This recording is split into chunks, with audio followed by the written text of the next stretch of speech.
Welcome back, everybody. This is episode 11 of Amateur Hour Podcast, where we gather together on this fine Saturday morning and discuss football with the boys. So, welcome everybody. Thank you for listening. Hopefully, you can get listen to this before NFL Sunday hits. So I welcome on Mike Harvey and John Opheim, my Packer fans, onto the podcast after they had to suffer through that Thursday night game. So welcome on, boys. What are your initial thoughts of that game going into this weekend? First of all, I think we gotta rewind a little bit. This was originally scheduled for Wednesday, which probably helped John and I save face by getting too overly excited about the whole post Cowboys victory. But yeah, it's definitely defeating to stay up late on a Thursday night, and it was a great game at Lambeau, but just to all of a sudden the way it ended with Rodgers not being able to find the open receivers, right? I mean, and there were open receivers. He was just either they weren't where they were supposed to be or he was missing them, and so that was pretty defeating, especially because it's playoffs are looking a lot more bleak now. Oh, So yeah, I impossible. don't want to Not completely impossible. Two games out behind that seventh spot in the playoffs, but it's looking pretty tough with the schedule we've got the rest of the You season. got to beat the Eagles, the Dolphins, and the Vikings. And I don't see a sweep on all those three. at that point. Do you even want that though? Because like for me, and this is a different sport, but like the Tampa Bay Rays, right? Take the Tampa Bay Rays. Every year they're like close. They're close to being like a World Series contender, and then they like get into the playoffs because they like get a wild card spot or they'll win the division, which is awesome. But they're like a couple pieces away from winning. But them getting to the playoffs year in and year out, the management is like, I think we're okay with like the roster we have. We can compete every year. But it's like sometimes that's a bad thing, because you're like getting there, but you don't have enough to win it all, and you want as a fan base to win it all. So I'm worried about the Packers where if they squeak into the playoff spot as like a wild card team, they're going to sit there and say, "Well, we were a playoff team. Like our roster's good enough to make the playoffs. So why do we need to make big changes?" And I think you guys need to make some big changes. So the only rebuttal I would have to that is in the MLB they play the series. So 9 times out of 10 the better team wins. When it's the playoffs in the NFL just being one game, you can get lucky as shit and make a run. You know what I And, mean? yeah, I see. You're right, David. Especially with the seventh spot in each conference, it is dangerous to be like you're just barely squeaking in, and you're not a good enough team. But 2010, Packers and the Steelers are the last wild card spot, the sixth seed in each conference, and they both eke it out and make it to the Super Bowl, and they make it happen. So you just got to get in the NFL, like John's saying, and if you're in, you can win. So it's stranger things have happened. But since we're on this, we'll just cover the Packers now since they had a wonderful victory. Do you think I think they're going to get destroyed by the Eagles. And then I don't know what you guys think. Would you put in Jordan Love and save Aaron Rodgers potentially if maybe he wants a trade or there's like rumblings where he wants to be done, so you can at least see what you have with Jordan Love? I think you're paying him too much money to sit him. You think I, so? Yeah. it's yeah. I think it's something that Rodgers would never let happen. Right? He wouldn't. He's not gonna. He's not gonna sit and watch the rest of the season go by. Like he loves football, and he still wants to win games and help develop these receivers. Right? At some point, I think we'd almost be doing a disservice to some of the other players by not having them play with the highest caliber players that we have. Plus, we're not out yet. If we lose the next 3 games, then yeah, then I think then we should maybe start looking at some of that. But we're Well, still in it. that's a good point too. I think putting Love in would be like waving the white flag, which then you Yeah, lose the investment of all the players too, where now you can be kind of like, hey guys, we're down, but we're not out. Like we can still squeak into the playoffs, and you start, having the team meetings where you're playing all the highlights from that season where they were the wild card team and making a run, and then you inspire some guys. But if you're putting in Jordan shitty Love, I think you're waving the white flag on the season. and the fans, right? Like people aren't going to want to go to a game in January at Lambeau Field to watch Jordan Love play, Yeah. right? Like that's not why people are following the Packers, right? Like I get from like a strategy standpoint, maybe, but I do think that what might happen is now if we get into the position where it's late in the second half or the beginning of the fourth quarter and we're down by 2-3 scores, it's a lower threshold to put Jordan Love in to finish out the game if we're not in the, if we're not in the playoff race. Yeah, that's fair. Just give him some in-game reps, like as opposed to remember that season with the Giants a couple years ago, Eli Manning's last year in the NFL when he had like the longest streak of active games started or whatever. It was either he had first or second in NFL history, and then he got benched like some random game for Geno Smith, and it just caused like this huge uproar. It was like it's really difficult to bench like one of those premier quarterbacks just because. But if you let Rodgers start and things go to shit, put Jordan Love in, give him some reps, make sure Aaron Rodgers doesn't get hurt. But I don't think you can start Jordan Love. That would cause a huge uproar, I think, within the Yeah. organization and with the fans, like Mike said. Do you think Rodgers will be back next year? I think he'll be back. I think they're going to look at it as like a hiccup in his career because he's been so great. I mean, he's coming off back-to-back MVPs, and this year just seems so weird to watch him out there struggling. I don't know if it's like he's not mentally invested. I don't know if it's the new receivers. So I think that he's going to be back. I think he'll be back to, close to Aaron Rodgers' form next year. I think this is kind of a hiccup in his career as opposed to like where we see him trending down. I think he'll be back because of how poorly this season has gone. If this season would have gone smoothly and we would have made the playoffs and maybe won a playoff game or something like that, I think it'd be easier for him to say goodbye and like go try his luck like a Tom Brady at somewhere else, whatever. But because it's been so bad, if he can't retire now because it'll then there'll be this question of, oh, was he on the decline and that's why he's leaving? And if he goes and jumps ship, I think it looks poorly on him. I mean, I would get it, right? Players have jumped ship for less, but yeah, it's like it's a hit to his reputation of, oh, he couldn't turn this team around. He needed more talent around him, kind of thing. Yeah, that's a good point. But that game, yeah, it wasn't there were a lot of plays at the end where he wasn't miscommunicating with receivers. He would have guys crossing the field with no one on him and he completely missed them. I mean, it happened to Sammy Watkins and he threw it over Lazard that one play. Well, and then Watson gave up on a route when it was going Lazard to him too. or Lazard. Yeah, like they're pulling up and he's like, it's freaking fourth down and you're slowing down on a route. Like the ball could be coming to you. That was really frustrating to see. Yeah. I mean, I don't think he's fully to blame, but I wouldn't say he played well. Yeah. But on the other side, the Titans look really good. And I mean, if you look at it, I guess you can be happy since the NFC North played both the NFC East and AFC East, and both of these conferences, they have every single team is 500 or better with the Redskins beating the Eagles. So, I mean, the Redskins obviously are legitimate. They're not the Commanders. Sorry, my bad. But not they're not like bottom of the basement Carolina Panthers. The Commanders were obviously, if they can beat the Eagles, were pretty good. But I mean, I think both the Bears and the Packers had pretty tough schedules because they played those two conferences. Well, and they were supposed to be the easiest schedules possible because those conferences usually suck. They're usually really top heavy. And now they're both really deep and two of the best divisions in football, if not the best. So it's funny how that shakes out too. Yeah, before the games last Sunday, the NFC East had the best record ever in the NFL. I think they were like 24-8 or something like that. It's probably a lot different now, but yeah, it was pretty crazy that. So, and then the AFC East isn't far off. I mean, the worst team in there is the Patriots, and they're 5-4. So, yeah, I guess you can take a little solace in that. Let's do the relationship report card if you guys have them.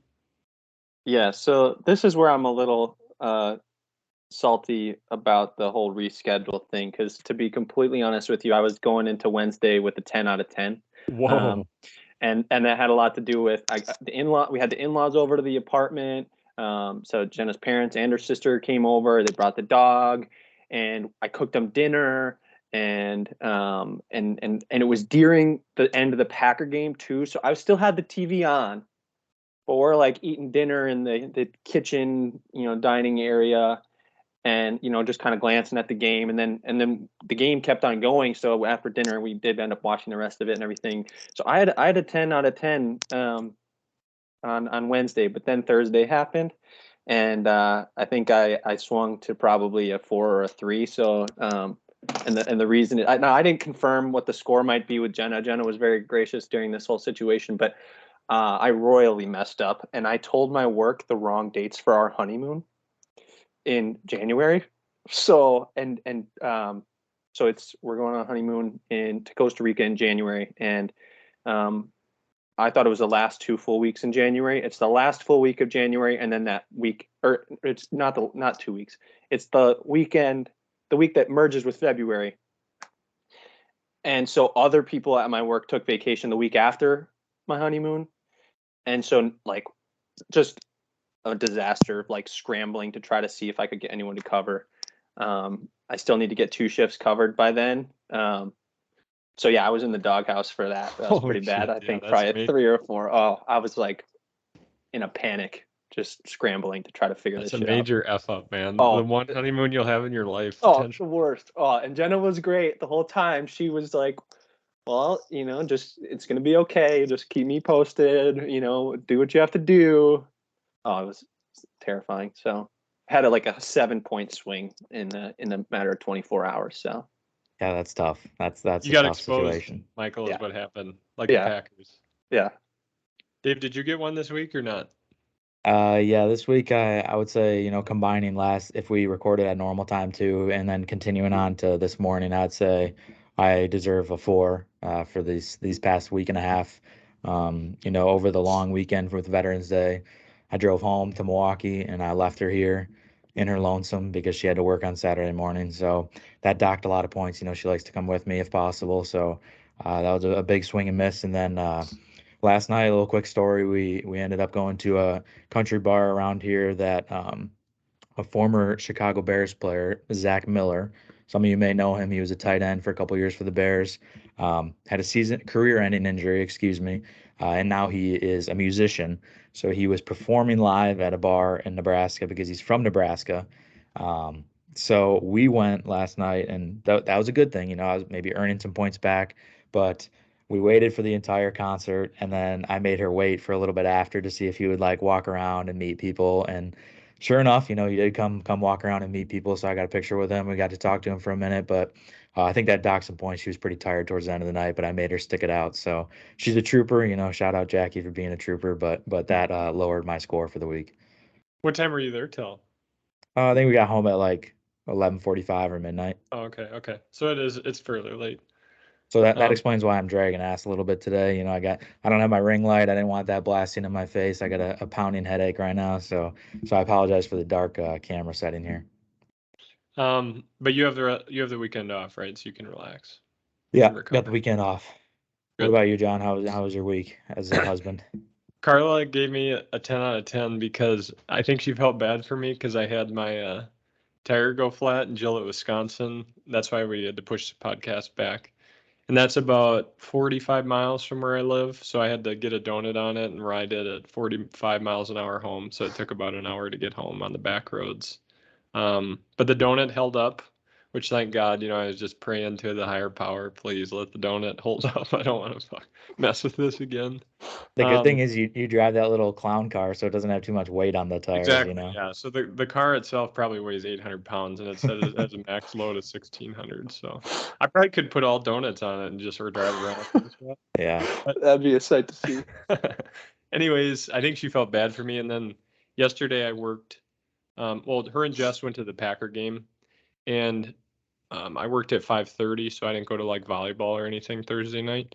And then I did take her car in to get the oil change and it washed because she's going to Des Moines for Thanksgiving, and I have to stay back because I work Black Friday. So she gave me a 10 out of 10 because I got her car all ready for her drive to Des Moines. So That's very nice of you. Good to hear. yeah. I think before we proceed into, the rest of the episode, we should explain that we do not have the winner from Oh, week that's 10 on this week. Oh yes. Shout out Will Cleveland, aka Will Philadelphia. He couldn't come on. I was excited to talk to him about his Eagles with their first loss of the season, but I'm sure he'll win another week down the road. He's been successful so far. So John has a little passage to read that Will submitted for his acceptance speech. I left my phone in the bedroom, so you guys Okay, just talk. I'll find it. I'll find it. Did he text it to us? To both Yeah, of I us? think he texted it to both of us. Okay. But Michael tied for second with Billy I Goat. lost the tiebreaker again to Will Cleveland. This is the You second did. time that I've had the same number of games picked right. The first time it was me, John, and Will. We all had a three-way tie for the games, and then I lose the tiebreaker, and then I tie the tiebreaker with the other person, so I have to split second place too. With it's just. And you do it again. You did and the I repeat. do it again. I did it again. All right, you ready? Lay it on us. This is Will Cleveland's acceptance speech. It's an honor to have won another week of this competitive pick'em season. I had been through a tough stretch of weeks, but with the support of my loving wife and my relentless determination, it's no surprise I could come out on top again. And although the Eagles may have lost their first game, our season is not over, and we will continue to march on the road to victory. Fly, Eagles, fly. Signed, Will, Philadelphia. All right, thank you, Will. I like it. I do have to say, I was going into the last game, the Monday night game, one game down to Will. He had a 1-game lead on everyone else that was close. And I was like, who is Will going to pick for this game? And I looked back, and Will has not picked against the Eagles for the spread the entire season. Every time is a lock, and it's worked for him, obviously, up until this past week. So I was like, I really don't feel good about the Commanders in this one, but if I want a chance to earn my spot as a first place for the first time this season or have a chance at the podcast, I got to go Commanders. And they pulled it out for me, but I just, at the tiebreaker, I couldn't get it. Dude, it was way too big of a spread. I thought, like, I figured the Eagles would win, but I didn't think they would like beat them by like, what was it, 11.5 or something? I think it was 10.5. Yeah, something like that. Yeah. But I thought it was too big of a spread. So, division rivals are always tough, close, hard fought games. So that one I was definitely leaning Commanders there. But and who would have frickin' thought? Well, we can go right into the surprise game of the week with that. I mean, who would have thought the Washington Commanders would put up 32 points in Philadelphia? In Philadelphia, just, well, the last play of the game, that a lot of people lost some fantasy football matches over all of a sudden a 6-point swing in the defense and a fumble and a backwards pass, loss of receiving yards for some of the players on that lateral play. So. Yeah, I didn't watch that game. Did either of you guys watch that one? Yeah, I watched the whole thing. I was in it for the money, man. I had to watch it. So the last play of the game. Exciting? Oh, it did. It definitely did. Especially when the Commanders were doing well. But the last play of the game was like a lateral to try to get it, because they were still close. But then the last second, time had expired, but the Commanders picked it up and ran it in the end zone on a fumbled lateral. I did not know that. That would be my surprise game of the week, even though I didn't watch it. Do you guys have any from last week? I've got one that surprised me. I thought New Orleans minus 2.5 at Pittsburgh Steelers. I had New Orleans all the way, and I really thought that New Orleans was a little bit better there, but they ended up losing 10-20 against Pittsburgh. So that was a rough one for me. Yeah, I think they've got a quarterback problem too. I don't know if they're not really sure who they want to go with. If it's Andy Dalton or if it's who's the other guy? Winston. Jameis Winston. I certainly don't think Andy Dalton's the answer. I don't really know. I think Jameis Winston must be more hurt than we know because, I mean, you know what you're going to get out of Andy Dalton, So I think for them not to be putting Jameis Winston in to let him play, he's at least exciting to watch. So I think he must be his back must be more screwed up than they're leading on. But he suits up every week and ends up, not playing. So I don't know. Dave, you got a surprise game? Yeah. I guess a couple of surprise games throughout the week, jumped out at me. But one that I will mention, I had the Saints as well, but I'll go that Seattle Buccaneers game. If you told me that in the beginning of the season that the Bucs would play the Seahawks and they would beat them 21-16, I would say, big deal. I saw that coming from a mile away. But as the season's developed, the Buccaneers have looked terrible. The Seahawks have looked amazing. So for them to go play and then the Seahawks to lose 21-16 there, I was pretty surprised. The Buccaneers looked like, the Buccaneers that we all recognize and know, where the defense looks stout. Their offense was putting points on the board, so I was pretty surprised by that game. That's a good one. I think Sunday was actually a good day to watch football. You had the noon game, was the Bills-Vikings that went in overtime. And then you had the Packers-Cowboys going overtime for the 3 o'clock game. And then the Chargers and 49ers game was pretty close. So I think it was a good Sunday for football, for sure. Yeah, I mean we can go into a little bit about that Packers Cowboys game too, because I would say I was pretty surprised by that. Now that it unfolded, I'm not totally surprised because I feel like kind of like the Bears have been for the Packers.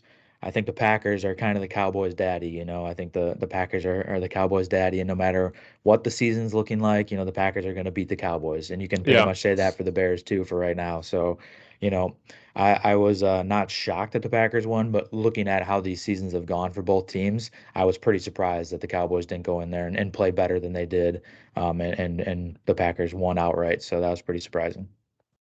I mean, it I looked agree. like it was going to be that way. We were down 28-14, right? So it was Packers were not looking super hot, and they put it together at the end and made it happen. Which is it's rough for our viewer, our fellow league mate Amanda Wiedemeyer, who made the trek up to Green Bay for that game. I don't know if that was her first game at Lambeau Field. Yes. And Yeah, her father's. Yeah, her and her dad, father. Kurt, So and big he Cowboys was just fans. he was like freaking on cloud nine. He's like, man, this is so awesome because we walked around and tailgated, and he's like, yeah, because they were telling me when you go to the Cowboys, at least when he was there last, that stadium, I don't know if he's been to the new one, but the old one at least, he said you drive in, it's a parking lot, and he was saying something like you're not allowed to bring food in or something. You have to buy food there. And he said it's just the tailgate scene is not even comparable to what we have in Green Bay. He said Kansas City is pretty good, Yeah. but he said we were walking all over. I mean, we probably walked like 5 miles that day, but he was just on cloud nine. And he said, they lost, but it was a close game. At least it was exciting. So Yeah. I heard the Cats popped his air mattress in the middle of the night. they did, yeah. What And a he rude likes awakening. He likes a stiff Tempur-Pedic, so he likes no, not a Tempur-Pedic, a Sleep Number. He sets it up to 95, so very, very firm. And so when we got back from the bars at like 2 a.m., I was sitting in here pumping it up just to get it to that 95 on the Sleep Number. And when he woke up in the morning, there was about a thin slice of air left in the mattress. And then he got up to piss and he smashed his toe on someone's boot or something. I mean, it was black and blue. So it was he had quite the time just even making it to the game. Yeah. Well, and Shauna was up there too, right? So there was Yep. another shout out league mate. Shauna made the trek too. Yeah, and they were doing really well for the pick'em into the afternoon games, and then they kind of tailed off at the end. But it was great seeing those guys, and we had a fun time. We were probably out too late Saturday, but Rookie mistake. a good pisser every now and then is good for the soul, I think, like you had last night, Dave. That's a good game for them to go to, I feel like, because obviously they didn't get the win, which is disappointing. But you have the moments in the game where like you get to cheer for something where the Cowboys are playing well and they're up 14, and then you get the atmosphere of Lambeau Field where the Packers make the comeback win and win a close game, in overtime. So pretty sweet game to go to, even though it's a disappointing ending for them. Yeah, and actually, so we've had Mike and his buddy Connor and Brad come for the game against the Patriots, which also went in overtime. And then this was the second time we had visitors, and this one went in overtime. So if we have visitors, which we will for the Vikings game, because you're coming, right, Mike? Yes, but I think we made the decision that we're probably not going to go to the game. But you'll be in Green Bay. But we'll be in Green Bay. We're going to try tailgate, hang out Okay. before the game. My parents are going to the game, but since it's a 3 o'clock game, it won't get done till 6:30 at the earliest probably, and then I got to work at 6:30 in the morning. So driving 4 Yeah, you hours don't wanna back to do that. Minnesota. But it's a Minnesota game, so everyone's going to be driving back to Minnesota. So yeah, I think we're going to leave during the game and listen to it on the radio or watch it on my phone. We'll see. But Carla might have friends from Iowa City coming, so it That'd might be be fun. another overtime game. There you go. If Well, I would we'll- take an overtime game against the Vikings. We'll get to see you to tailgate, though, huh? Yeah. Excellent. Dave, can you give us our locks of the week's results from last week? Yeah. Thank you, Dave. Locks of the week from week 10. I had the Vikings plus 7.5 at the Bills. Excellent pick from David. That's another win. And then old Johnny Boy had the Cowboys -5.5 at Lambeau against the Packers, so that was another fat L for him. We did not have a guest on because, just to remind everybody listening, I did win the week prior, so we didn't have a guest on. So for the year, I am 7-3 with my locks. John is 5-5, and the guest is 2-6. Good job, David. Your locks are. You should start selling those picks on the internet. I Just might. $5 a month. I might. I need to drive to Council Bluffs and put my life savings on all my locks. How did we do on Big Ballers of the Week? Did anyone hit? Yeah, big ballers of the week. We had another good week. I had Christian Kirk. I would say that's the definition of a big baller. He had 2 touchdowns against the Chiefs. Wow. And then you had Justin Fields, which is kind of a cop-out pick, but It he had is. another excellent week against the He Detroit dominated Lions. again. So Yeah, Justin Fields was the fantasy leader of Week 10 with 40 points. CeeDee Lamb was second with 38. Justin Jefferson 35. And then Christian Watson, which was a very surprise because before this game, Mike, you've watched every Packer game. You got to be impressed with Christian Watson at this point, right? I am impressed. And just full disclosure, I did miss the London game against the Giants, which was not a bad game to miss. But yeah, I'm impressed. Obviously, the last 2 weeks, he's had the best 2 weeks of pretty much any wide receiver in the league, right? I mean, 5 touchdowns in 2 weeks. I don't know if anyone's matched that the last 2 weeks. And so if he can kind of be that Amon-Ra St. Brown rookie going into the end of the season where all of a sudden he's able to turn it on and become that premier target and be that first look for Rodgers, that's huge for fantasy. And he's picked up in all the leagues I'm in. And so that's incredible. I was down on him, and especially because our buddy Nick Dilts drafted him in our dynasty league, and so I was just hoping this guy would just be an absolute dud, which it looked like he would at the beginning of the season. Yeah. He dropped that pass, and he was injured, but he's a baller. So good for you, Nick Dilts. I gotta say, since I have this platform as a podcast host, I was down on Christian Watson big time. Even after his big game against the Cowboys, I was saying, it's a fluke. He had such low volume that game. He still had a couple drops. I was like, this is not going to happen again. I didn't touch him with a 10-foot pole in any of my leagues for fantasy. And then Thursday Night Football, he has 2 touchdowns. So I got to say, Christian Watson, I'm sorry. I was talking a lot of shit, but you performed well 2 weeks in a row. So, things are looking up for Christian Watson. And your buddy Christian Kirk was number 6 overall. So that's a great big baller of the week pick. So excellent work. Okay, let's get into the Bears game. We haven't talked at all about that. That was a heartbreaker. Yeah, number one, it wasn't on TV, which was annoying because I was in Milwaukee and my plan was to stay and watch, half the game or maybe even the full game. I could be convinced if they were on TV. And the Packers were the 3:30 game, and the Vikings were on TV. But when you're in Milwaukee, you're thinking the Chicago Bears game versus the Lions game should be on TV, right? So it was not on TV. So that was very frustrating. I had it streamed on my laptop, so I watched on and off the first half or so, and then I ended up leaving at halftime, hitting the road. But the Bears, it's another story of Justin Fields performing really well, kind of putting the team on his back, and the defense just being letting anybody through. The defense is not stopping anybody. They're kind of that's definitely our biggest problem for the offseason, I think, is the defense. And then we can fill different spots like the offensive line to protect Fields and get some receivers for him. But there's a lot of gaps in the roster right now, is I guess my point. But the positives is we have a quarterback now. I feel great about Justin Fields. If you listen back to this podcast from week 1, I felt great about Justin Fields, and now he's really backing that up and supporting me as a podcaster. So thank you, Justin. And now going into the offseason, these losses, as much as they suck because you want to get wins, right now it's not the worst thing in the world because it's helping that first round pick just get higher and higher every week that we get a loss. But these are the kind of games, when you lose by 1 to Detroit, where you would prefer to just get the win over the draft pick, But it is what it is. We'll kind of take it on the chin and move forward with the season. I guess I'm just excited for next season and kind of see the offseason, see who we can get. We have the highest salary cap in the league. We're going to get a high draft pick. So I'm looking forward to seeing, what the Bears 2023 roster looks like. Do you think the Bears I feel like they're decent at they're a lot better than the Packers at getting free agents, I would say, in the past 10 years at least. They take the risk, yeah. Right, and I like that. And so I could see them really rebuilding the defense, especially. Do you think if they have a real high pick like that, I mean, they're not getting a quarterback, obviously. I don't know if they have needs at wide receiver. I know there's a lot of good running backs in this draft, but I feel like they would go for some sort of defensive player.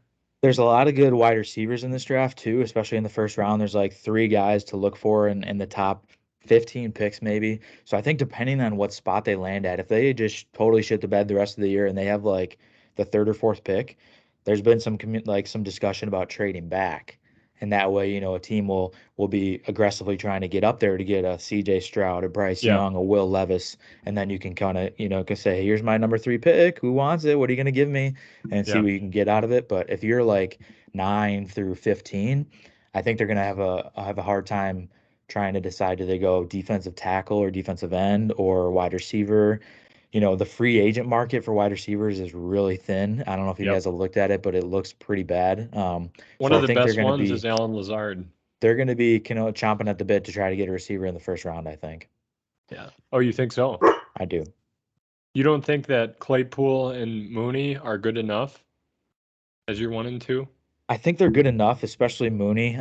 Claypool's to me still a little bit unproven, but I think Claypool would be a really good like number 3 guy, having as like that big body, and then plugging in another rookie in there, and because in the NFL today you need to have like either like one really great dude and two or three pretty decent guys, or like all 3 need to be pretty solid. And I think the Bears have like 3 solid.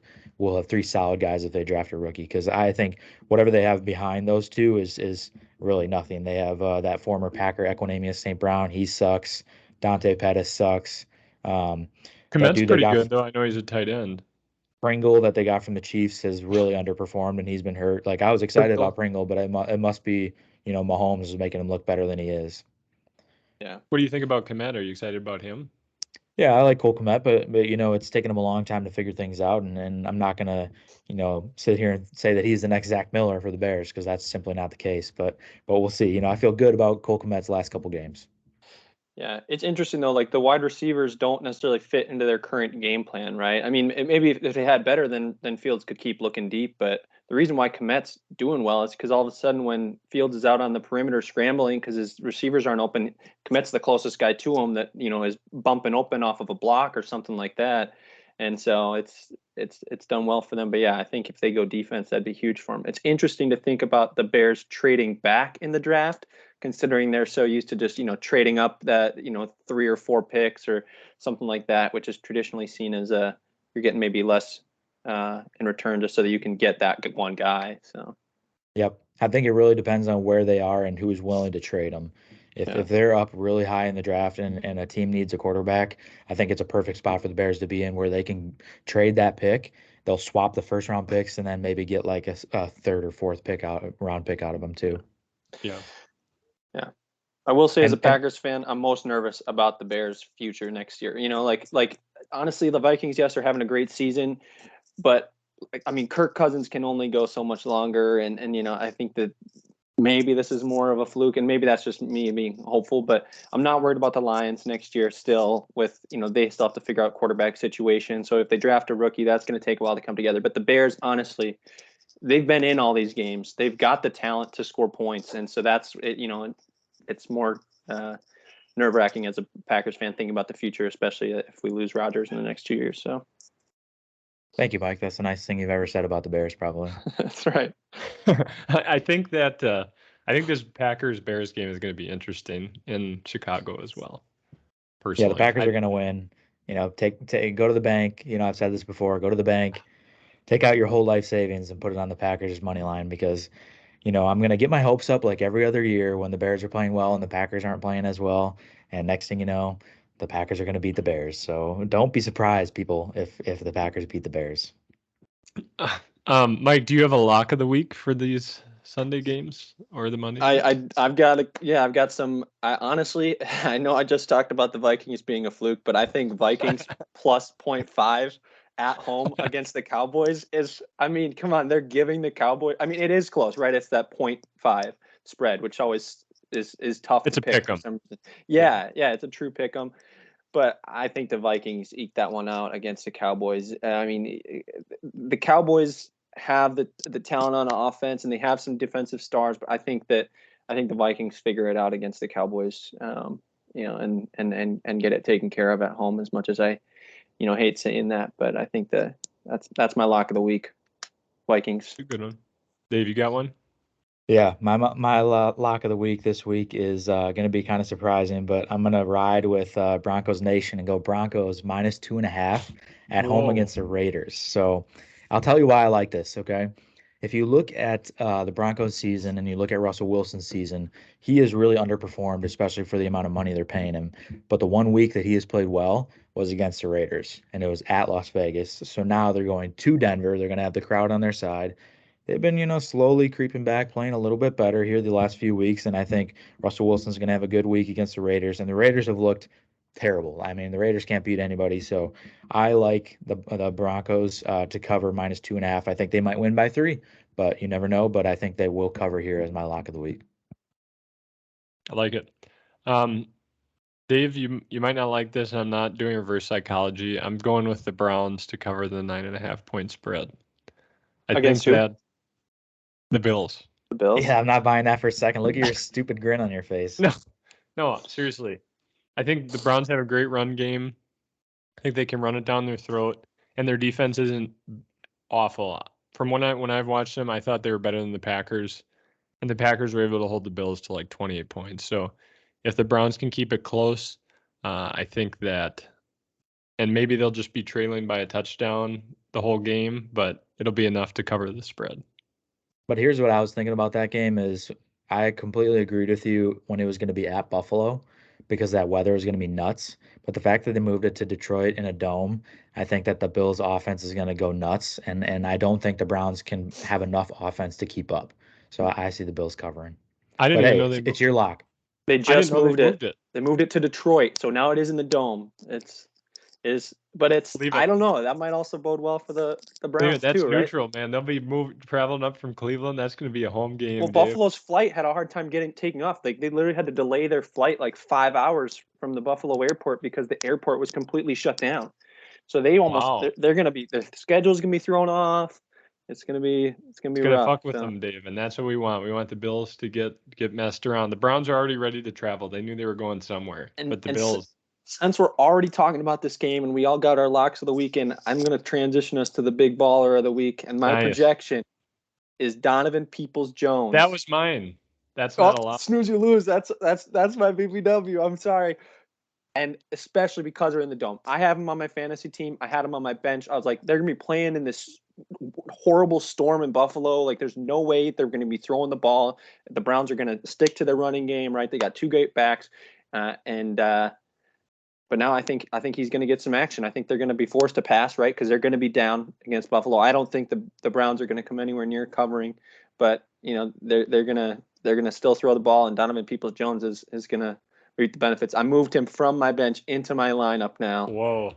And so sorry, I had to pull out Devin Duvernay because he's just been shit for me. Shit. Absolute I shit. always respect when people have their big baller on their fantasy team and they actually plug them into their lineup, because a lot of people, they get scared, they get chicken shit, and they keep him on the bench. They say, I'm bold enough to say he's going to be a BBW, but I'm not going to put him in my lineup. So good for you, Mike. Thanks. I guess then I will go. If you take mine, I'm going to slap you in the face. Okay. Well, David, you should just jump in, David. Yeah, that's a great transition into my BBW. This week I'm going to plug in this guy into my lineup. I'm going to have faith with him and stick with him. Cordero Patterson of the Falcons against the Bears. So the reason I like this one is because it's in a dome. Cordero Patterson had a terrible week last week. I played him. He really laid an egg and lost me that game, basically. But I'm going to stick with him. I'm going to keep the faith. I'm going to have a big bounce back game from Cordero Patterson. He's going to have 2 touchdowns versus the Bears, 1 catching, 1 rushing. So keep your eyes peeled for Cordero Patterson this week. Okay.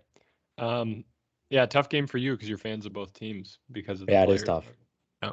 Sorry. I'm gonna go with then, because you said that, David, sparked something in my mind about starting someone on your bench, from your bench. And I'm gonna go with Allen Robinson. Matt Stafford's gonna be back against the Saints. I don't think the Saints have a tremendously good defense. and Cooper Kupp is out for the rest of the season. So it's either Allen Robinson, Van Jefferson, or is it Von Jefferson? Van Jefferson. Van. Or Ben Skoranek. And so out of all those guys, I think I'm going to go with Allen Robinson. And I am starting him this week. I started him actually last week as well, but I like that. got I a like shit that team. pick. I feel good Okay. about him too. I thought about that one, but I went somewhere else. But I like that pick, John, especially because right. it was a scramble pick for you. Let's cap her off. Do you guys want to give us a report on how your fantasy football teams are doing this year? Not really. I am 2-8. I started. Jeez. It's brutal out there, guys. It is brutal. Whoa. Hey, can I get some advice maybe from you two? So it's a super flex league. So we start 2 quarterbacks basically every week. And I've got Daniel Jones, Kirk Cousins, and Russell Wilson.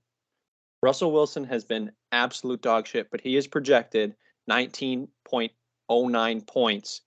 Kirk Cousins is projected 18.36 points, and Daniel Jones is projected the exact same 19.09 points. Right now, I've got Russell Wilson on my bench. So you play 2 of them? You can pick 2: Kirk Cousins, Russell Wilson, or Daniel Jones.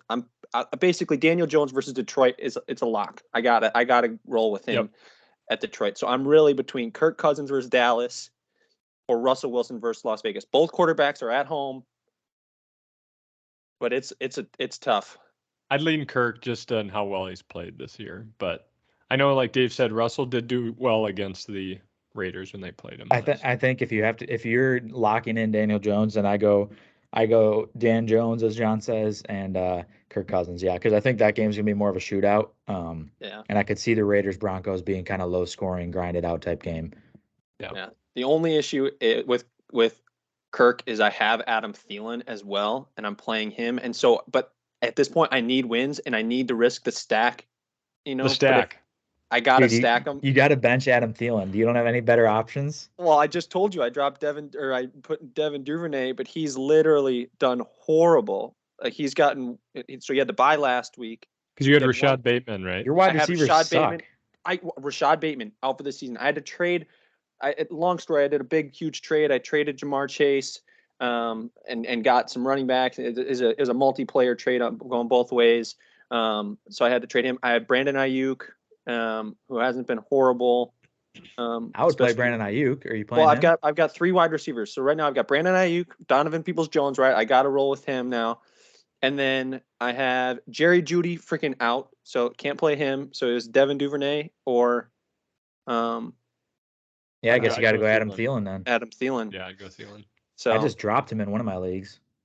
Yeah, I actually have Adam Thielen as well, Mike, and I was going to start him this week, but I started Treylon Burks. What's a common trend of both you guys having Adam Dude, Thielen? We have a lot of starting. You both I just actually picked up Adam Thielen in a trade because I had to, because Jamar Chase was out, Rashad Bateman was out, and someone else was. So I literally didn't have enough wide receivers to start, and so I traded away Jamar Chase involved in that. And so yeah, it's been a brutal season. I had Elijah Mitchell. It looks like you're going to be smashing some pancakes in a couple months. No, all I have to do is I have to win week 15. That's the first week of the toilet bowl, and then if I win week 15 or week 16, I'm fine. So Mike and I also both drafted Cam Akers and Elijah Mitchell. Elijah Mitchell is on the come up. He's on the come up. I'm so happy I kept him. He got 18 carries. Yeah. Did he really? He's doing well. First game back, 18 carries. Yeah. That's kind of crazy with Christian McCaffrey there. Yeah, it is. Yeah. Damn. I also have Khalil Herbert, so IR just fucking screwed me over too. It's been a brutal season for me. Yeah, you've had a lot of injuries. I will give you that. So what about you, Dave? How are you doing? Just fine. I guess I'm in my biggest, most important league. I'm 6-4, nice. In third place. In Allbaw's league, I'm 7-3 in second place. And then in Jackie's family league, I'm 4-6. I'm probably gonna miss the playoffs, so that's disappointing. But damn, playing against the fam, you can't perform, huh? Nope. Shit. Yeah. Yep. It's been a tough year in fantasy for that league. So it is what it is. But Cordero is gonna carry me to the win that week. So yeah, I hope he does. One last thing before we wrap it up. Did you tell how you were doing, John? I'm bad.